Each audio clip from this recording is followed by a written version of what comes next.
in electoral conversations as well. But of course, as you all know better than I do, this month Pakistan celebrates its independence from the British Empire, the restoration of constitutional rule of Pakistan, and the more than 50-year bilateral friendship between our two nations. And you talked about the media. As a Republican, we always complain about not getting a fair shake with the media. So I feel your pain. When you're complaining about the media's coverage. But in the media's coverage, so often it's lost the important connection between your country and ours that dates back as far back as the Cold War, frankly before, and the important strategic relationship America and Pakistan had. The same relationship that, of course, was so important in the days and months after the attacks of 9/11. And despite political challenges in both of our countries over the years, the relationship with Pakistan has been positive and an important one.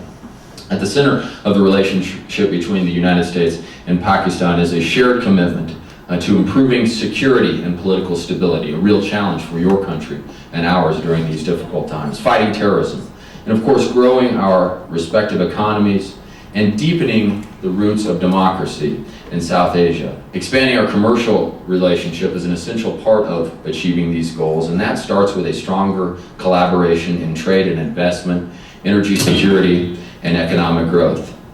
Many American companies, as all of you know, and probably many of you work for them, have been operating in Pakistan since its independence for 50 years. And these companies have contributed to the country's economic development, creating jobs and growing high-tech expertise there. In fact, the United States has been Pakistan's largest investor, providing nearly a third of its total foreign direct investment in 1990. An amount of investment that's increased by almost tenfold in the span of 10 short years.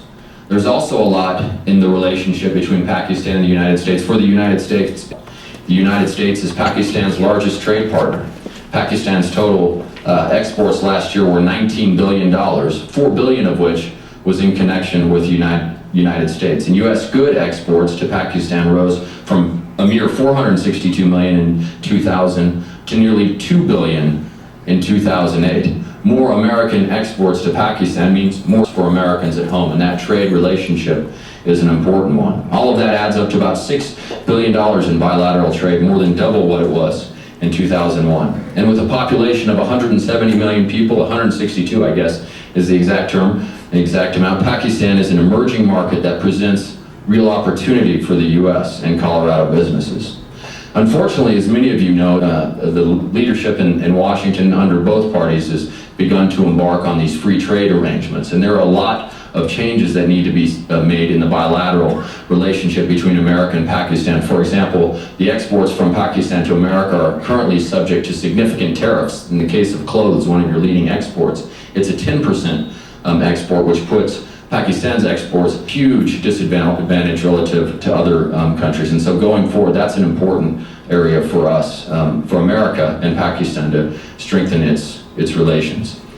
But if you look on a broader sense, I think what is more basic than looking at the numbers or sort of the empirical relationship between our two countries is really sort of the basic challenges and fundamental aspects that unite not only your community and so many others, but all communities of the country. And it's interesting because it plays out in an election in a real way. And let me just say this, as Republicans have not done over the last, and certainly in recent times, a very good job of acknowledging and recognizing those common traits, those common value systems, those common aspirations that our party shares with so many communities across this state and across this country. And as a candidate, it's something, as somebody who's seeking his party's nomination, I do not change what I believe, but I think it's important for us to reach out and make our case to the broad cross sections of those states, make a case for our values, our vision of how government works. And I'll tell you why. One, we have so much in common.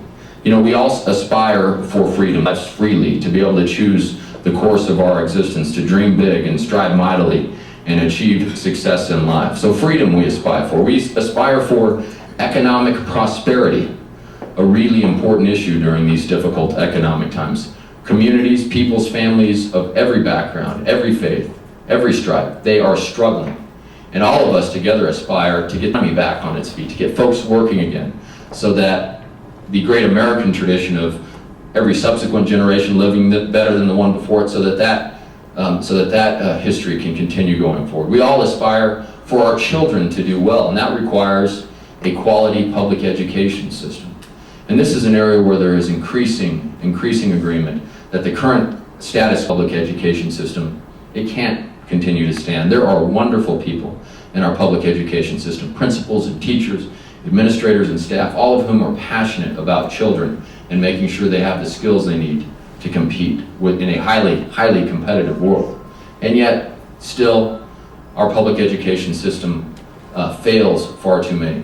Too many kids leave schools ill-equipped to meet the challenges of this competitive world. And I think it's an area where, in a political landscape where partisanship is too often the defining sentiment, education reform is where there is encouraging bipartisan work. Certainly in Colorado over the last 15 years, governors named Romer and Owens, and the current gentleman, Bill Ritter, a guy I'm running against to be governor, have worked in a bipartisan way to expand and improve the quality of our public education systems. As a Republican, I have huge reservations with what's happening in Washington, D.C., mounting deficits and debts and where that leaves America's economy going forward. And yet, President Obama, I believe, is to be be commended for pushing some aggressive and meaningful education reforms. Because again, America, our country, cannot continue to prosper and grow, succeed over the long term, unless the young people who go through our schools, unless they're equipped to compete in this competitive world. So those are common values. They're common sentiments across communities, whether you're talking to the Republican Hispanic Businessmen's Association, which I was meeting with last week, or whether I'm meeting with PCA, or whether I'm meeting with, a rank-and-file Republican organization. These are values that are to us all. They're common to the American ethic, and certainly they're common to what's best for America going forward. And so with that, I just want to thank you for the opportunity, the invitation, and the chance to be with you here to share a few thoughts with myself. I'll spare you the political stump speech for another day, but I want to thank you for what you do, for bringing your community together, and for the important role you play in making this country of ours, America, a wonderful place. Thank you so much.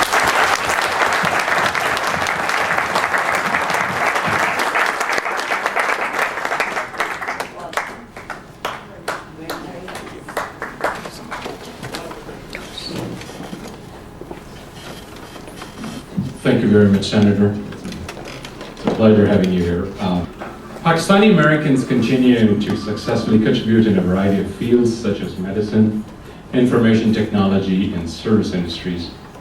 I'd like to introduce one such outstanding Pakistani American who is here among us today. Mr. Rehan Hassan is a corporate attorney representing small and medium-sized businesses at the law firm of Fairfold and Woods. In 2009, was named a Colorado Super Lawyer Rising Star. He serves on the boards of several community organizations, including Muslims for America, the South Asian Bar Association, for which he is a co-founder, and the ACLU, the American Civil Liberties Union of Colorado. Earlier this year, Rehan was elected the chairman and president of ACLU. I would like to request Rehan Hassan to please share some of his views with all of us. Ladies and gentlemen, Mr. Rehan Hassan.